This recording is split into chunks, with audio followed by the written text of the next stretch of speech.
साधुओं,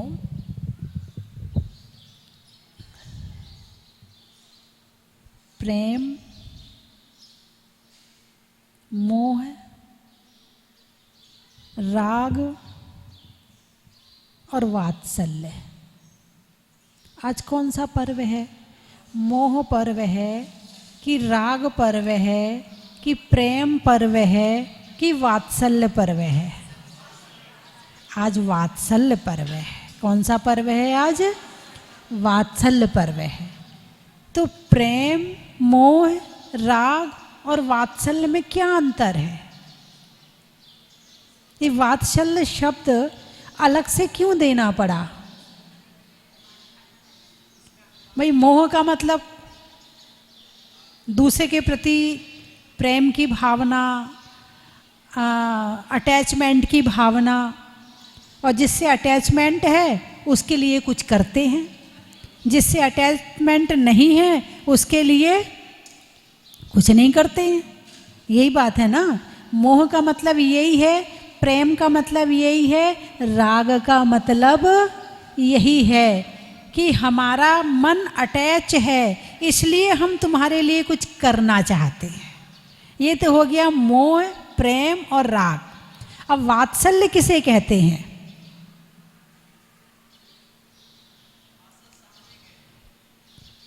है तो सही, यदि आप किसी से मोह करते हो तो उसके लिए मेहनत भी करते हो, उसके लिए कमाई भी करते हो, उसके लिए कुछ गिफ्ट भी लाते हो, उसका जन्मदिन होता है तो गिफ्ट भी देते हो, है ना, उसको हैप्पी बर्थडे भी बोलते हो, उसको वो बीमार हो जाए तो उसके लिए रोते भी हो, उसके लिए दवाई भी करवाते हो। हाँ या ना? हाँ ना? ठीक है। लेकिन आप उससे बदले की लेने की भावना रखते हो कि नहीं रखते हो? जब हम बीमार हो जाएं तो हमारे लिए सेवा करना, जब हमारा जन्मदिन आए तो हमें भी गिफ्ट देना, जब हमें ज़रूरत पड़े तो हमारे काम आना, ये क्या है? मोह है ना। यदि एक तरफ चलता रहे कि तुम गिफ्ट देते रहो, तुम सेवा करते रहो, तुम उसके लिए करते रहो, वो तुम्हारे लिए कुछ ना करे, तो कितने दिन चलेगा? अरे बोलिए ना। घर में चलो, सबसे निकट का रिश्ता होता है पति पत्नी का, ठीक है, प्रेम, वात्सल्य, मोह का रिश्ता, वात्सल्य नहीं, मोह और राग का रिश्ता है, प्रेम का रिश्ता है। अब पत्नी घर में भोजन बनाती है, घर संभालती है, और पति धन कमाता है। यदि पत्नी भोजन ना बनाए, घर की साफ सफाई ना करे, बच्चों का पालन पोषण ना करे, तो पति का प्रेम कितना रहेगा? अरे बोलिए ना। पति का प्रेम कितना रहेगा? कुछ नहीं करना तो निकल यहाँ से, जा अपने घर चली जा। कुछ भी नहीं करती, ना खाना बनाया ना कुछ भी किया। हम लोग कितने परेशान हो रहे हैं, और ये बच्चे देखो रो रहे हैं, ना नहलाया ना कुछ किया ना कुछ किया। मतलब जब तक काम कर रही है तब तक प्रेम है, काम नहीं किया, अरे बोलिए ना, गया प्रेम। अब पति की सुन लो। पति रोज दुकान जाता है, रोज धन कमा के लाता है, ठीक है। अब पति दुकान ना जाए, धन ना कमाए, तो पत्नी का प्रेम, अरे अब बोलिए। अभी तो बड़ी जल्दी बोल दी थी आप। अब बोलिए, पत्नी का प्रेम कितना रहेगा पति के ऊपर? नहीं रहेगा ना। इसका मतलब ये जो रिश्ते हैं वो स्वार्थ के हैं। कैसे हैं? स्वार्थ के हैं। मोह है तो सही, बिना मोह के तुम घर परिवार नहीं चला सकते हो, बिना मोह के तुम रिश्ता नहीं निभा सकते हो। रिश्ता निभाने के लिए मोह जरूरी है, लेकिन मोह के साथ साथ स्वार्थ भी है। बिना स्वार्थ के कुछ नहीं है। जब तक तुम हमारे काम के हो तब तक तुम्हारी सेवा है, हमारे काम के नहीं हो तो तुम्हारी सेवा, तुम्हारा सम्मान, तुम्हारा सब बंद हो जाएगा। घर में जब माँ बाप बूढ़े हो जाते हैं तब कितना सम्मान करते हो, तब कितनी सेवा करते हो।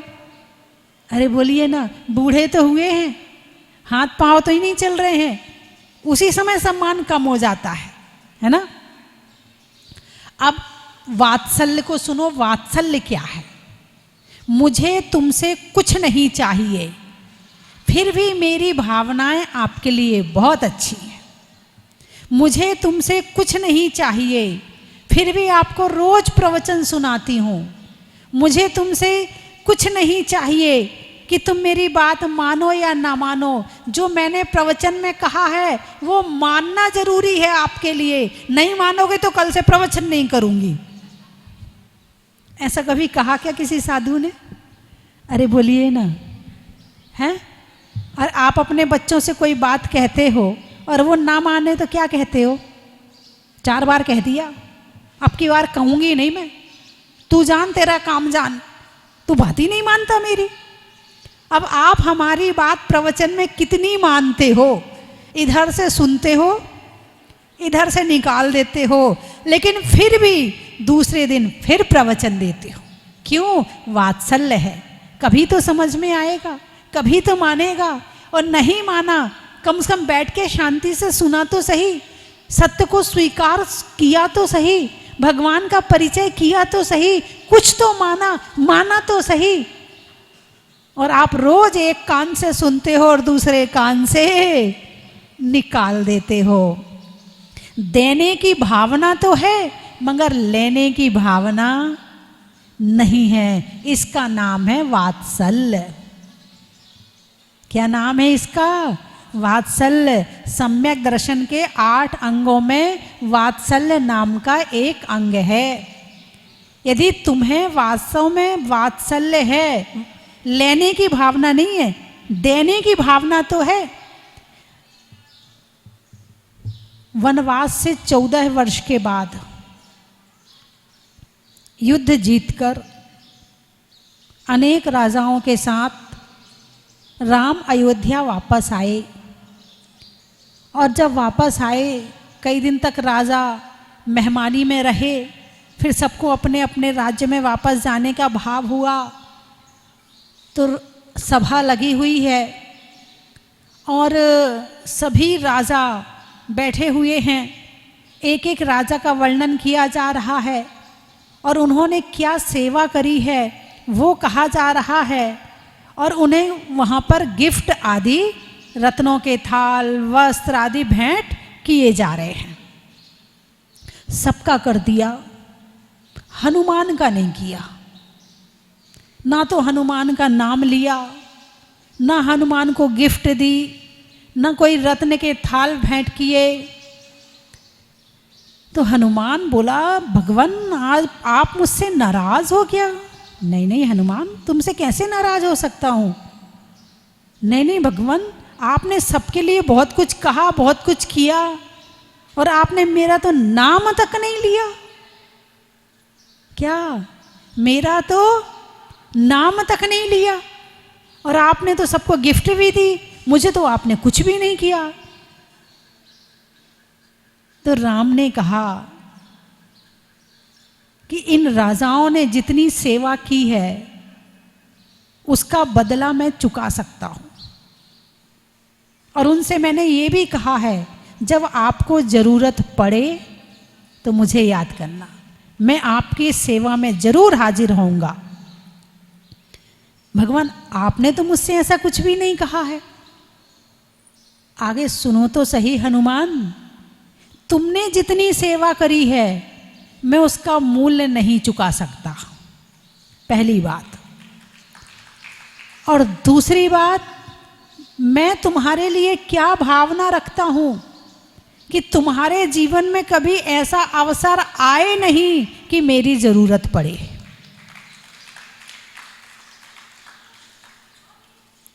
और तुम्हारी सेवा का मूल्य मैं चुका नहीं सकता हूं, वचनों से कह नहीं सकता हूं। और जो तुमने किया है तो मैं ये चाहूंगा कि तुम्हारे जीवन में कभी कोई आपत्ति विपत्ति आए ही नहीं। बताइए ये ज़्यादा बड़ा है, या जब आपको मेरी जरूरत पड़े तो आप मुझे याद करना, ये ज़्यादा बड़ा है? वात्सल्य। देने की भावना तो है मगर लेने की भावना नहीं है। धर्मी सौ गौवच्छ प्रीति सम, किसका उदाहरण लिया है? गौवच्छ, गाय और बछड़ा। धर्मी सो, धर्मात्मा से। गौवच्छ प्रीति सम, प्रीति वात्सल्य होना चाहिए।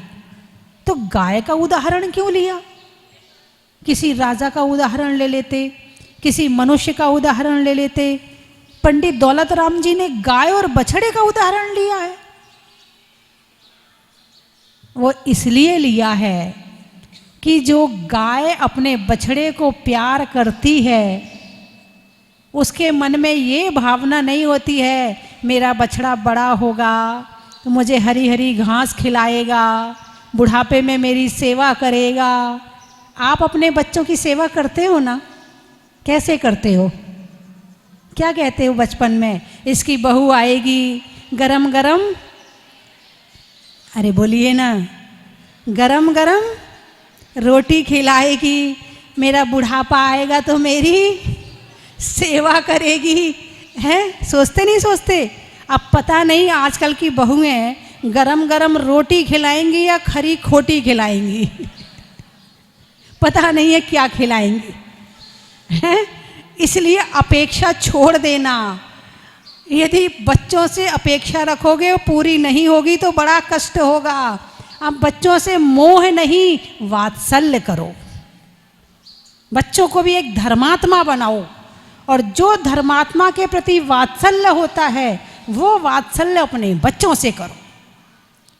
चलो तुम अपने बच्चों से तो कर लोगे, इसमें तो मेरी बात मान लोगे, लेकिन जिनसे तुम्हारा कोई रिश्ता नहीं है, जिनसे तुम्हारी मित्रता नहीं है, लेकिन तुम ये जानते हो कि ये धर्मात्मा है, उसके लिए भी अपनी सेवाएं समर्पित जरूर करना, और उससे बदले की इच्छा मत रखना। जहां बदले की इच्छा रखोगे वहीं वो मोह बन जाएगा, वो संसार का कारण बन जाएगा, और जो वात्सल्य रखोगे वो मोक्ष का कारण बन जाएगा।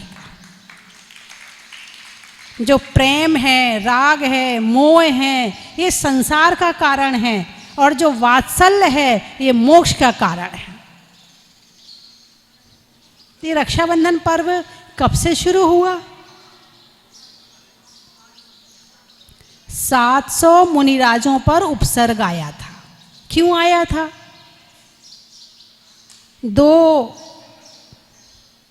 एक राज्य में जो राजा रहता था उसके 4 मंत्री थे। वो बलि, नमुची, प्रहलाद और एक और बृहस्पति, है ना, 4 मंत्री थे। राजा ठीक है अपने राज्य में ज़्यादा ध्यान देता था, ज़्यादा स्वाध्याय आदि नहीं करता था। 700 मुनिराज राज्य में आए, बगीचे में बैठे हुए हैं। अकंपनाचार्य आदि जो मुनिराज थे वो सभी थे। उन्हें संकेत मिला कि उपसर्ग होने वाला है, तो मुनिराज ने सभी जो आचार्य थे उनने सबको कह दिया मौन लेके और बिल्कुल शांति से ध्यान में बैठ जाओ। एक मुनिराज आहार करने गए थे, उन्हें नहीं पता था कि मौन लेना है और चर्चा आदि श्रावकों से नहीं करनी है। जब वो लौट कर आ रहे थे तो राजा 4 मंत्रियों के साथ में मुनिराज के दर्शन के लिए गया। अब मंत्रियों का मन नहीं था, लेकिन राजा की आज्ञा है तो जाना पड़ेगा। राजा ने, मंत्रियों ने पहले मना किया, बोले महाराज ये जैन साधु अच्छे नहीं होते हैं, इनको कुछ ज्ञान नहीं होता है, ये तो बिल्कुल वैसे ही होते हैं। राजा फिर भी नहीं माना, बोले दर्शन तो करूं। गए दर्शन के लिए, देखा तो सारे मौन बैठे। मंत्री ने कहा देखा, मैंने कहा था ना इनको बोलना नहीं आता है, ये ढंग से बोलना भी नहीं जानते हैं, ये क्या ज्ञान देंगे। महाराज आप तो वापस चलो। अब वापस आ रहे, इधर से आहार करके मुनिराज आ रही, बोले देखो एक ये भी आ गया। बोले किसकी बात कर रहे हो?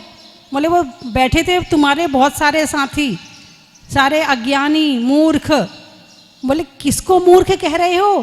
पहले मुझे वाद विवाद में हरा दो, फिर उन्हें मूर्ख कहना। मुनिराज ने समझा नहीं, उन्हें पता नहीं था कि मौन लेना है। बैठ गए एक पेड़ के नीचे, राजा बैठा है, चारों मंत्री बैठे हैं, वाद विवाद शुरू हुआ। अब जो स्वाध्याय करता है, जो ज्ञान करता है, जो ध्यान करता है, तो उसके साथ तो जीतना बड़ा मुश्किल होता है। तो चारों मंत्री हार गए। राजा के सामने मंत्रियों को नीचा देखना पड़ा। अब बोले देखता हूँ। अभी उस समय तो मंत्री कुछ बोले नहीं। अब यहाँ पर मुनिराज वहाँ पहुँचे, अपने आचार्य महाराज को बड़े खुशी से बताया, मैंने उनको हरा दिया। बोले अरे तुमने क्या किया? अब हम सब पर मुँह उपसर्ग आएगा। बोले एक काम करो, तुमने जहाँ वाद विवाद किया था वहीं जाकर बैठ जाओ और वहीं पर बैठकर तुम रात्रि प्रतिमा योग धारण करो, यानी ध्यान में बैठना, सोना नहीं। मुनिराज वहाँ पहुँच गए। चारों मंत्री गुस्से में थे। बोले आज इसका जब तक काम तमाम ना कर दूंगा तब तक चैन से सोने वाला नहीं हूँ। अब वो चारों मंत्री रात्रि में निकले मारने के लिए मुनिराज को, तो रास्ते में पहले यही मुनिराज मिल गए, वहाँ तक पहुँची नहीं है। तो चारों मंत्री जानते तो थे कि ये तपस्वी हैं, लेकिन मानते नहीं थे, मिथ्या दृष्टि थे। तो अब तलवार से मारने का नंबर आया। वो कहे पहले तू मार, वो कहे पहले तू मार। बोले पाप तो लगेगा, पहले तू मार। बोले चारों एक साथ मारते हैं। चारों ने एक साथ तलवार उठाई तो वहाँ का जो वन देवता था उसने देखा अरे ये तो मुनिराज पर उपसर्ग आ रहा है, उन्हें कीलित कर दिया, यानी जैसे खड़े हैं अब वो हिल नहीं सकते हैं। सुबह हुई, जब दर्शन के लिए गांववासी आए और उन्होंने देखा कि मुनिराज बैठे हैं और ये चारों मंत्री तलवार लेके मारने खड़े हैं, वन देवता ने कीलित कर दिया है। तब राजा तक खबर पहुंची तो राजा को बड़ा क्रोध आया कि तू साधु संतों पर हमारे जब मंत्री उपसर्ग करते हैं तो धर्म कैसे चलेगा। अब वन देवता उपस्थित हुआ, सुबह सारी सभा इकट्ठी हुई, राजा आया तो वन देवता ने पूछा कि अब इनको यहीं ख़त्म कर दूं? बोले नहीं, इन्हें पहले इनके जो कीला हुआ है इनको ठीक करो, इन्हें वापस करो। वापस हुए। राजा ने पूछा महाराज इनको फांसी पर चढ़ा दूं? बोले नहीं, इन्हें फांसी पर नहीं चढ़ाना। तो राजा ने फिर चारों का काला मुंह करके गधे पे बिठा के गांव से, राज्य से बाहर निकाल दिया। अब मंत्री थे, बुद्धिमान तो थे, होशियार तो थे। दूसरे राजा के पास पहुंच गए। राजा पदम के पास पहुंचे। मुनिराज, महामुनिराज विष्णु कुमार के भाई राजा पदम, हस्तिनापुर के राजा, वहाँ पहुँच गए। महाराज की जय हो, महाराज की जय हो। बड़ा अपना रूप दिखाया, बड़ा आवाज़ और बड़ी बातें। आप जो कहो हम आपकी सेवा करने तैयार हैं, आप जिसको कहो आपके चरणों में लाकर डाल देंगे। तो राजा पदम, जो पड़ोसी राजा सिंह राज था, उससे बड़ा परेशान था। उसको बोले उसको ले आ तू। यदि बोले क्या करोगे? बोले मंत्री बना लूँगा, वचन दे दिया। अच्छा जो कहोगे वो कर दूँगा, वचन दे दिया। किसने? राजा पदम ने। सिंहबल राजा के वहाँ पहुँचे, उसको भी बड़ा प्रभावित किया और सिंहबल राजा से पूछा तुम्हारा क्या कमजोरी, क्या परेशानी है तुम्हें? बोले वो पड़ोसी राज्य नहीं जीता जाता। तो बोले हम लोग जंगल में रुके हैं, वहाँ आ जाओ, हम तुमसे वहीं मीटिंग करेंगे, वहीं चर्चा करेंगे। तो सिंहबल अपने मंत्रियों को लेके पहुँचा। बोले सबको दूर खड़ा कर देना, किसी को साथ में मत लाना, नहीं तो हम बात नहीं करेंगे। वो अकेले तंबू में गया, चारों ने मिलके बांध लिया और राजा पदम के चरणों में लाके डाल दिया। बोले तुम्हारा शत्रु ये रहा।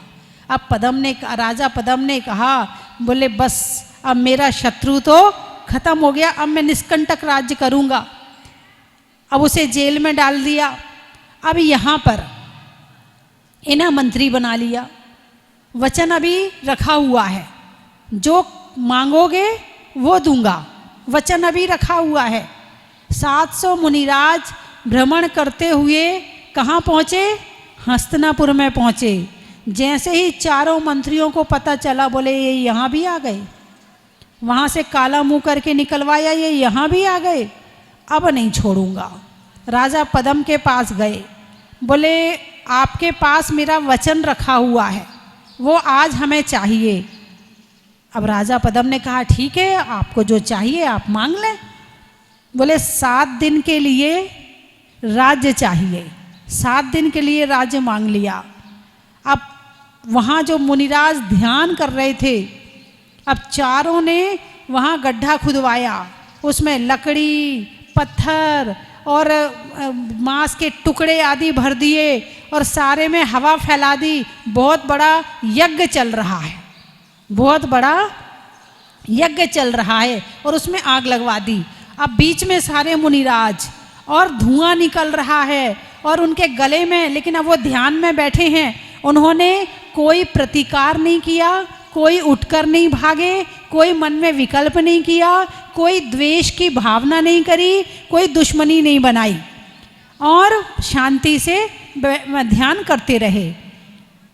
यहाँ पर एक मुनिराज ध्यान कर रहे थे, रात्रि में आँख खोली तो उन्होंने देखा ध्रुव तारा हिल रहा है। क्या हो रहा है? फिर अपना अवधि ज्ञान लगाया, बोले ये क्या हो गया, ये आज तक हिला नहीं, क्यों हिल रहा है? तो 700 मुनिराज पर उपसर्ग हुआ, उन्हें ऐसा पता चल गया। उनके पास में छुल्लक जी बैठे थे, उन्होंने अवधि ज्ञान से ये भी जान लिया कि ये उपसर्ग किसके माध्यम से दूर होगा। तो छुल्लक जी से रात्रि में बोले, वो रात्रि में बोले जाओ और जाकर विष्णु कुमार मुनि से कहो कि वहाँ उपसर्ग हो रहा है और आप इस उपसर्ग को दूर करें और आपको विक्रिया रिद्धि प्राप्त हो चुकी है। तब छुल्लक जी को जो विद्याधर थे तो आकाश मार्ग से तुरंत विष्णु कुमार मुनि के पास पहुँचे, उनको ध्यान से बाहर किया और कहा कि आपको विक्रिया रिद्धि प्राप्त हो गई है और आप जाकर पहले उन मुनिराजों का उपसर्ग दूर करें। 3 दिन हो गए बोले।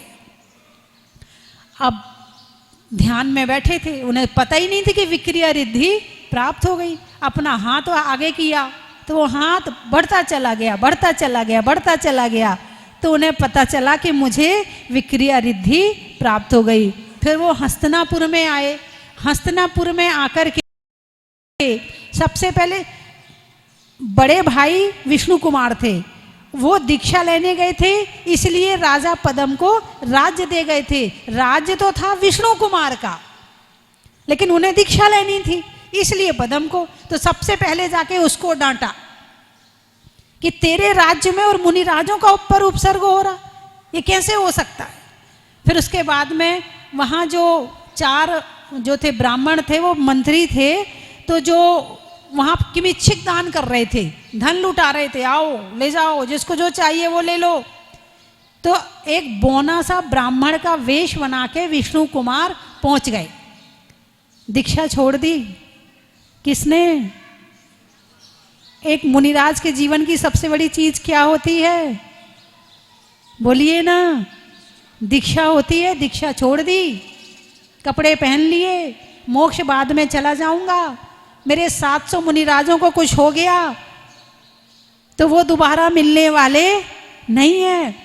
यानी धर्म की रक्षा के लिए, धर्मात्मा की रक्षा के लिए इतना बड़ा त्याग आज तक किसी ने नहीं किया है। इसलिए वात्सल्य अंग में विष्णु कुमार मुनिराज का नाम आता है कि जिन्होंने 700 मुनिराज की रक्षा करने के लिए अपनी मुनि दीक्षा छोड़ दी और ब्राह्मण का वेश बनाया। जहाँ किमिच्छिक दान बट रहा था वहाँ जाकर बोले मुझे चाहिए। बोले क्या चाहिए? बोल ब्राह्मण तुझे क्या चाहिए? बोले मुझे 7 पग भूमि चाहिए। चारों हंसने लगे। 7 पग भूमि, 3 वचन, 3 पग, अच्छा हाँ 3 पग होंगे, 3 पग भूमि चाहिए। तो हंसने लगे। इतना सा ब्राह्मण 3 पग भूमि का क्या करेगा? जा जितनी चाहिए उतनी ले ले। अब उन्होंने वहीं खड़े होके और विक्रिया से अपना शरीर बढ़ाना शुरू कर दिया। आकाश में पहुंच गए, पहला पैर उठाया सुमेरु पर्वत पे, दूसरा पैर उठाया मानुषोत्तर पर्वत पे। अब बोले तीसरा पैर कहाँ रखूं? तुम भी यदि वचन के पक्के हो तो बताओ मैं तीसरा पैर कहाँ रखूं? अब वो तो बेचारे सारे डर गए, बोले मैं तो बड़ा सामान्य सा समझ रहा था। तो उसमें से एक ने पीठ कर दी अपनी, झुक गया, बोले इस पे रख दो। जैसे ही वहां पैर रखा तो चिल्लाने लगा, हाय मरा बचाओ मुझे। तब वो पैर हटाया, वापस रूप किया, चारों ने क्षमा मांगी, बोले गलती हो गई। बोले सबसे पहले सब चीज़ ये जो चारों तरफ लगा रखा है इसको हटाओ। उसको हटाया, जाके सबको नमस्कार किया। और फिर वो आज का दिन था जिस दिन उपसर्ग दूर हुआ था। अब धुएं के कारण से सबके गले रुंध गए थे, सबके गले में खराश हो गई थी, सबके गले छिल गए थे, सब खांस रहे थे। तो अब छिले हुए गले में रोटी जाने वाली नहीं है। तो फिर सारे गांव वालों ने आज के दिन सेमई की खीर बनाई थी। हाँ,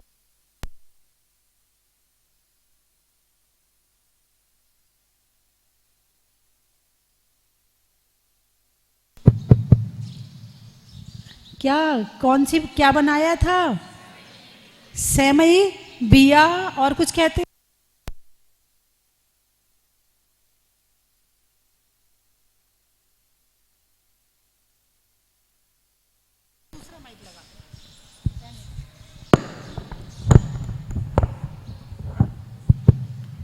तो वो क्या चिकनी सी होती है और गले में जाके सीधी फिसल जाती है ना।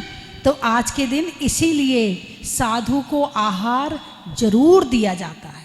कोई आसपास में गांव में साधु ना हो तो लोग आसपास से आते हैं और आहार जरूर देते हैं कि कम से कम आज का वो दिन है कि उस समय तो हम पता नहीं थे कि नहीं थे, मगर आज तो आहार दे ही दें। लेकिन लोग सेमई खाते तो हैं, आहार दें ना दें ये जरूरी नहीं है।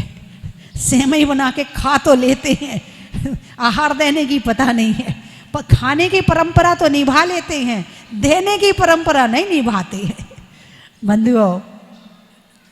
इसीलिए आज का दिन वात्सल्य अंग के नाम से प्रसिद्ध हुआ, वात्सल्य के लिए प्रसिद्ध हुआ। और उसमें प्रसिद्ध हुए विष्णु कुमार महामुनिराज। तुम धर्म की रक्षा करो, धर्म तुम्हारी रक्षा करेगा। अब धर्म की रक्षा कैसे करोगे? अब धर्म कोई चीज़ तो है नहीं कि कहीं पे एक आले में रखी है और हमने उसको तिजोरी में रख दिया तो उसकी रक्षा हो गई। धर्म कहाँ रहता है? मंदिर में, मंदिर की रक्षा करो। धर्म जिनवाणी में, जिनवाणी की रक्षा करो। धर्म गुरुओं में, गुरुओं की रक्षा करो। धर्म श्रावकों के अंदर तो श्रावकों की रक्षा करो।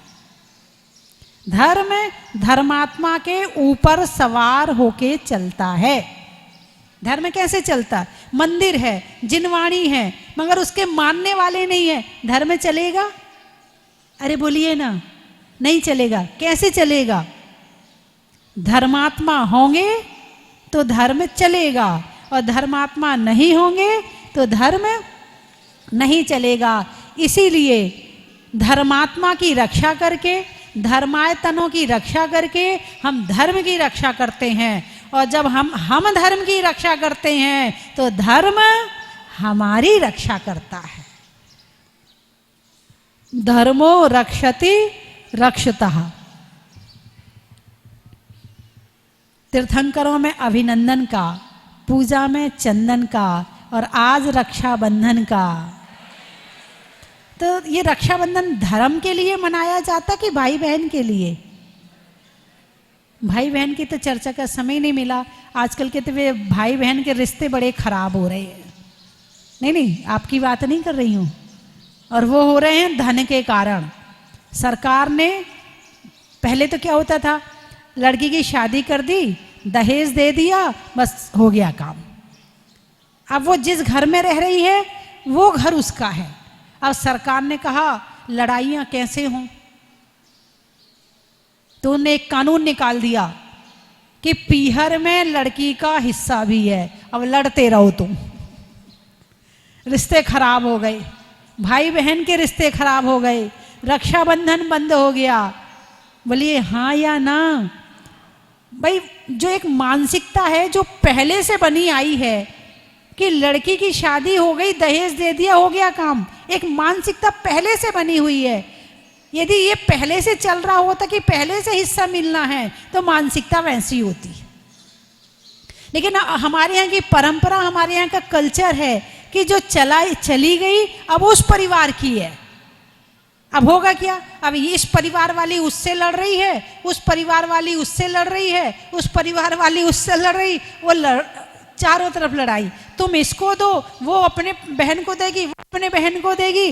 अरे काय को बंटवारा करना, जो जहां है वहीं रखो ना, बात बराबर है। भाई इस घर की लड़की उस घर में गई है तो ये इसको देगा, तो इस घर की लड़की इस घर में गई है तो ये इसको देगा। तो देना लेना बंद करके अपने अपने घर में रखो ना। लेकिन धन एक ऐसी चीज है कि भाई बहन के रिश्तों को भी खराब कर देता है ना? तो भाई बहन के रिश्ते खराब ना हो ऐसा कार्य करो। यदि घर में बहन के कमी ना हो, धन पूरा हो, तो बहन खुद ही कह दे भाई मुझे नहीं चाहिए। और यदि बहन के यहाँ कमी है तो भाई बिना बहन के कहे अपने आप दे दे कि बहन ये तेरा हिस्सा ले ले। इसमें तो कोई बात है, बिन मांगे दे दूध बराबर। क्या? बिन मांगे दे दूध बराबर, मांगे दे सो पानी, और वह लेना है खून बराबर जिसमें खींचा तानी। वह लेना है खून बराबर जिसमें खींचा तानी। वो खून के बराबर है कि जिसमें वो देना नहीं चाहता और हम लेना चाहते कोर्ट कचहरी से, तो ये खून के बराबर है। खून के बराबर का मतलब है कि अशुभ है, अशुद्ध है, और ये फलदायी होने वाला, किसी के दिल को दुखी करके ले रहे हो तो ये फलदायी होने वाला नहीं है।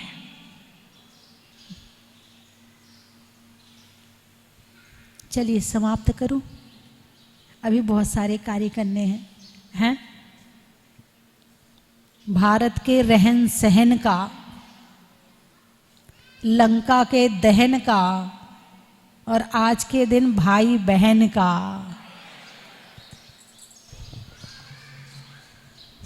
भगवान की दिव्य ध्वनि का, आपके जेब में मनी का, और इस वात्सल्य पर्व में विष्णु कुमार मुनि का बड़ा ही महत्व है। भारत में आर्य का, स्कूल में प्राचार्य का, और अकंपनाचार्य मुनिराजों का बड़ा ही महत्व है। और आज के दिन रक्षाबंधन का पर्व है और आप सब इस तीर्थ पर मना रहे हैं, बहुत बड़ी बात है। अपने अपने घर का त्योहार तो सब मनाते हैं, तीर्थ सूना हो जाता है, तीर्थ पर त्योहार मनाया है, इससे बड़ी और क्या बात हो सकती है। तो अतिशयकारी मुनि सुब्रतनाथ भगवान के चरणों में आकर आज आपने रक्षाबंधन धर्म पर्व मनाया है। अब इसमें आपका धर्म का पर्व भी हो गया और इसमें आपका परिवार का, पूरा हमारे झालावाड़ वाले पूरे परिवार को ले आए, पूरे परिवार को हैं, जो बहन आई है, दामाद आए हैं, बच्चे आए हैं, हाँ बेटे आए हैं, सबको ले आइए। अब यहीं मनाएंगे। हमारे ग्वालियर से जो जीजा साले हैं तो वही भाई बहन वाली बात हो गई, वो दोनों भी यहीं आ गए हैं। वड़नगर वाले, इंदौर वाले, है ना, आम की बौर का, खाने में कौर का, आने वालों में इंदौर का, बड़ा ही महत्व है। अनाज में चना का, गर्मी में पना का, आने वालों में गुना का। बड़ा ही महत्व है। सुनने में ईयर का, छोड़ने में बियर का, और आने वालों में ग्वालियर का। बड़ा ही महत्व जंगल में झाड़ का, बाग में बाढ़ का, आने वालों में झालावाड़ का। बड़ा ही महत्व है। और कहाँ से आए? भरतपुर, बुरहानपुर। हाँ, गाने में सुर का, नृत्य में नूपुर का, और आने वालों में बुरहानपुर का। वर्णनगर, पानी में मगर का, चलने में डगर का, आने वालों में वर्णनगर का। बड़ा ही महत्व है। जबलपुर वाले भी बैठे हुए हैं, बहुत बढ़िया। रिश्तों में ससुर का, देवों में असुर का, और आने वालों में जबलपुर का। बड़ा ही महत्व है। दूध में मलाई का, करने में भलाई का, आने वालों में गोदाम की तलाई का। टोंक, सब्जी में छौंक का, दिल्ली में चांदनी चौक का, और आने वालों में टोंक का। बड़ा ही महत्व है। माता जी टोड़ा, विदिशा, सोने में निशा का, मिलने में दिशा का, आने वालों में विदिशा का। बड़ा ही महत्व है। त्रियंचों में घोड़ा का, वस्तुओं के जोड़ा का, और आने वालों में टोड़ा का। बड़ा ही महत्व है। चेहरे पर नैन का, बोलने में बैन का, आने वालों में उज्जैन का। कोटा, सावन की घटा का, रसोई में पटा का, आने वालों में कोटा का।